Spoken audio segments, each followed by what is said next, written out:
يا أهلا وسهلا.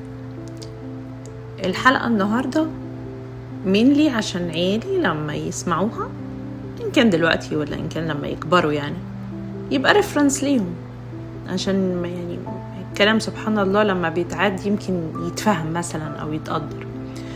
من حين لآخر بنعمل جولة تنظيم وتنظيف لحاجات اللي موجودة في الأوضة، يعني ألعاب، كتب، هدوم، أي حاجة. وأنا كأم عندي التربية الإيجابية الحديثة، بقعد مع كل واحد فيهم وإحنا بنرتب وبسأل الأسئلة المعتادة. هل دي عندنا أقسام؟ قسم عايزينه يعني هنرتبه ونرجعه الدولاب، قسم مش عايزينه لأنه متبهدل فهنرميه، وقسم تاني بيبقى تبرعات أو ممكن إن إحنا نحطه على الماركت بليس عشان يتباع. فأنا مش بعمل الميشن دي لوحدي، صح؟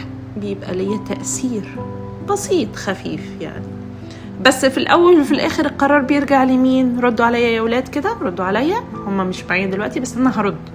القرار بيرجع ليكم انتوا اللي بتقولوا لا يا ماما احنا مش عايزين الحاجة الفلانية، يا ماما احنا مش بنستخدمها، يا ماما احنا ما بنحبهاش، تخلصي منها.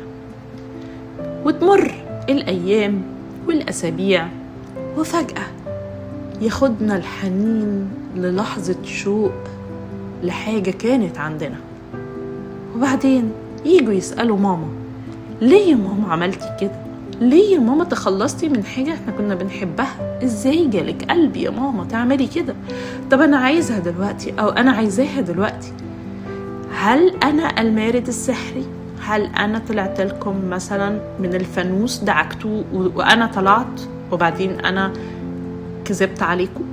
يعني انفصام الشخصية اللي بيحصل ده مثلا، انا كنت معاكم وكنت بسألكم والقرار اللي انتوا بتاخدوه انا بعمله، ترجعوا لي بعديها وتلوموني ليه؟ يعني انا اعمل لكم ايه؟ يعني انا عايزه ابقى، هل في حد زيي؟ يعني بتقعدوا وبتاخدوا وبتستشيروا وبتبقوا ماميز كيوت نوتي توتي كده وبتقعدي تسالي عايزه يا حبيبي مش عايزه يا حبيبي؟ انا بفكر ان انا اعمل زي اوضه الفيران اللي كانوا بيقولوا عليها، اعمل اوضه اسمها اوضه العوده، او اللي هي الإيموشنال ديستربنس. أول ما نحس إن إحنا بنحن للحاجة نفتح المغارة وندخل ونلاقي الممتلكات القديمة وبعد كده نمرسها.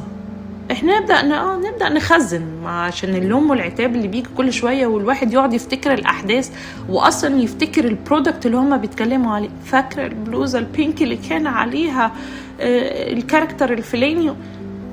لا مش فاكراها حقيقة، أنا مش فاكراها. فاكرة الكرسي اللي كان بيلف حوالين نفسه؟ والله ما فاكرة، مش فاكرة.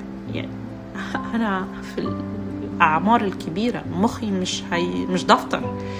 anyway ممكن حد يقول لي إذا أنا بس كده وعيالي هما اللي بيحنوا للماضي فجأة ولا طب إيه التصرف؟ يعني هل نصور فيديوهات ونبدأ ناخد عليهم دوكيومنتيشن ونظهر السيديهات لما نطالب بيها؟